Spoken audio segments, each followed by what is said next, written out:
Now, many of you know whose claim of voter fraud and election tampering have been laughed out of court or withdrawn by his campaign. So, yesterday, his personal lawyer, Rudy Giuliani, remember him?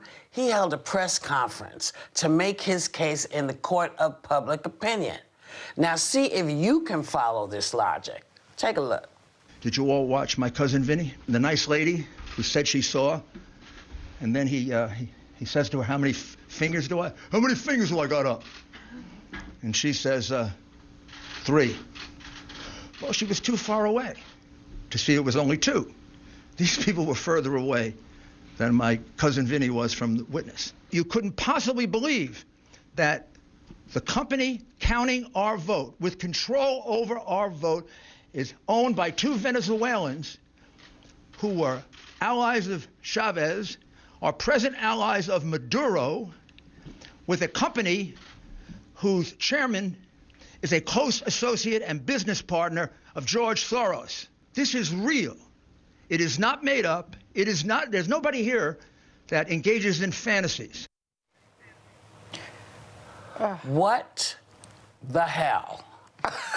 Okay, there is a lot to process here. I understand this. So, Anna, I'm going to start with you. What did you see? What was all that? What did I see?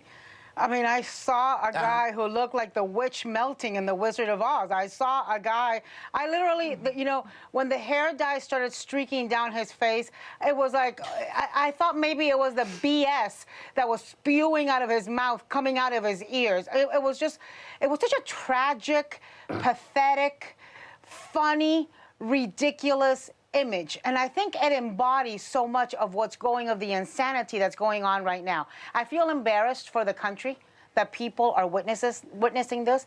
I feel embarrassed for Rudy Giuliani, who I've known for many years, that America's mayor has somehow come down to this as he tries to make crazy excuses and justifications for Donald Trump. Look, it is pathetic, desperate attempts at overturning an election result, the will of almost 80 million voters now, and it's not going to work. But it's you know, what a sad ending and tragic ending. Honestly, it's unbelievable. Yeah, it's nuts. I mean, when you saw this, Sarah, what did you think? Well, I thought that former director of the cybersecurity, Christopher Krebs, said it best in a tweet. He said that press conference was the most dangerous 1 hour and 45 minutes of television in American history, and possibly the craziest. If you don't know what I'm talking about, you're lucky.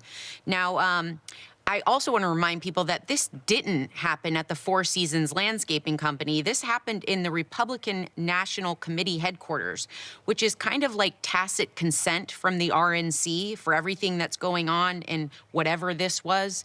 But I also think it's really important to note, and something that jumped out at me was Senator Ben Sasse pointed out that Trump and his lawyers are not saying these things when they're in courts. So on Tuesday, Giuliani said in a Pennsylvania court, "This is not a fraud case." That's a direct quote. "This is not a fraud case." Other Trump lawyers have repeatedly said, "We are not alleging fraud." Then this is also a direct quote. "We are not alleging anyone is stealing the election." Now, the reason this is the case is there are legal consequences to lying in a court, but there are not consequences to lying to the public, which is why we are here right now watching whatever that was. And I think that's the most nefarious part, is that they know better, and they've always known better, but I just feel like it's a matter of time. So here we are. Well, Sonny, Sonny, I gotta ask you, is he in danger of being censured by the, who are for the lawyers? The Bar Association, the American Bar Association. Yeah. Yeah, I mean, the bar. Because he, go ahead. Well, listen, I don't think so. I actually don't think so because, you know, what they're doing is they're making these crazy, nonsensical arguments to the American people, banking on the fact that Trump supporters and people that sort of have been part of the RNC, that have been very supportive of Trump, will believe them. But they know very well that they can't make those arguments in court because Sarah's right. There are legal consequences to lying to the court. Perjury, you can be sanctioned. You can be disbarred. And so they're being very careful. They're sort of surreptitiously withdrawing lawsuits in Michigan, right? At least 5 lawsuits. They're also not arguing in Michigan courts that this is fraud, that this is wholesale fraud, that you know, people haven't been able to, poll watchers were excluded. They're not saying any of that. They're actually saying the exact opposite and withdrawing their lawsuits. They're only trying to do this in front of the American people. But what is scary about that is that they are really, I think, eroding the public trust in our very democracy. That is serious because they want to undermine President-elect Joe Biden's administration. If people are saying he's not my president, if people are saying he's not the duly elected president, what does that do to our democracy? And this is something that they're not only trying to do during these press conferences. My understanding is that Donald Trump has reached out to some of those Michigan electors, has invited them to the White House so that they can actually pull their certification or actually just switch their votes in the Electoral College. So that why would that not be thought of? It's a coup. Why wouldn't that not be thought of as tampering? Because it seems to me, you know, if you're a person who watched the election happen, you saw that everything that went on. If they're not arguing in court, and that may be why they're losing.